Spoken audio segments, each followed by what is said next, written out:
All right, so in the last lesson, we created the start of our beautiful personal website, and we're modeling off John Kleinberg's homepage. So the next step that we want to achieve is this. How do we put in a bullet list into our website so that we can list maybe the books and courses that we're teaching, in my case, or it could be your education background, which schools you attended, what degrees you attained, what courses you've completed, etc. So that's the next challenge. If you want, you can pause the video here and try to work it out yourself using MDN and Google search. Alternatively, you can follow along with me and we're going to go through the same process. So we're looking for a bullet list, maybe, and it's going to be in HTML. That's the language we want to write it in. And I'm going to use MDN as my documentation source.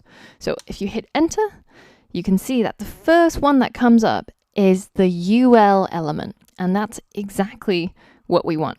So UL stands for unordered list. So essentially a bullet point list. Now, ordered list would be something that has, A, B, C, or 1, 2, 3. But in our case, this is exactly what we want.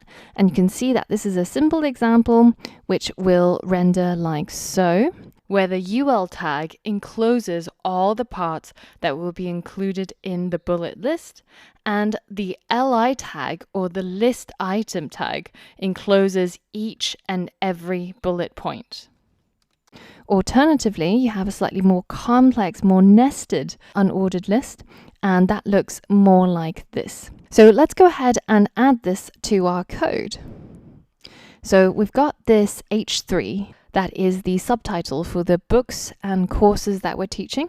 So I'm going to go ahead and add a new UL, unordered list, and a new list item. And I'll add something like the complete iOS app development bootcamp. And then I'll go ahead and add another one, the complete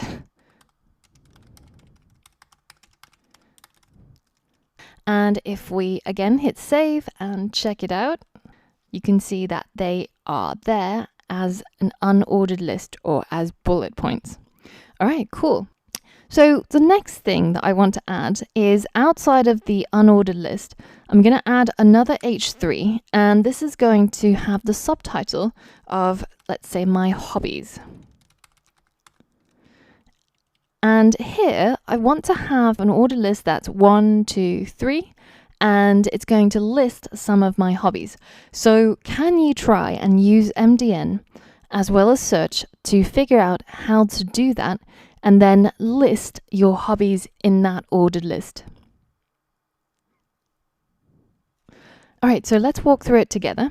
So if we have a look at unordered list, if you scroll to the bottom, there's usually a part where it says see also on MDN, and this tells you these related HTML elements, which are list items and the ordered list, the OL. So let's click on that and we can see how this works. This is a simple example of an ordered list, and you've got the first, second, and third item as list items. So the format is exactly the same as the unordered or the bullet list, apart from the fact that this time replacing UL with OL. And similarly, you can nest these lists. You can nest a ordered list inside an unordered list, and also vice versa. And there's a whole bunch of modifications that you can have with your ordered list, for example, using Roman numerals instead of using numbers. And let's go ahead and put it into practice on our website. So I'm going to list a whole bunch of hobbies under a ordered list. And the first list item is going to be, let's say, beer brewing. And the next one will be martial arts. And the last one can be motorcycles.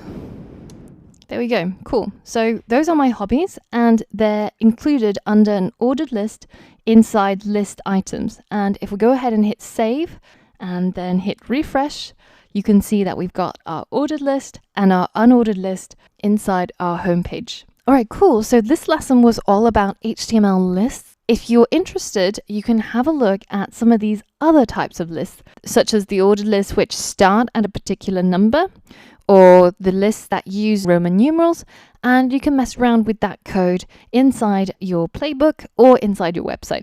In the next lesson, we're going to be covering the image element, and we're going to be brightening up our website with some pictures. So for all of that and more, I'll see you on the next lesson.